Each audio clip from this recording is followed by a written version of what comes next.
Die 26-jarige Richard Wood is op 13 November verlede jaar dood na 'n breinoperasie.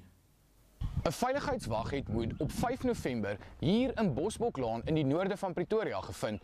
Hy het 8 dae later in die hospitaal aan sy beserings beswyk. Sy kollega en woonstelmaat Christopher van der Westhuizen en Marchant Bredel word nou aangekla van sy moord. Die jong mans was glo 'n aand uit toe Wood aangerand is. Sy ouers soek nog na antwoorde.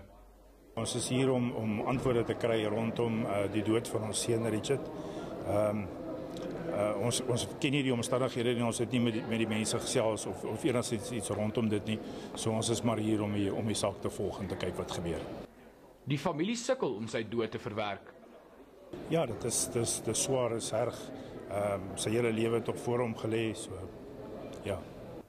Die saak is uitgestel tot 3 Mei vir verdere ondersoek. Gerard Pretorius, E-nuus, Pretoria.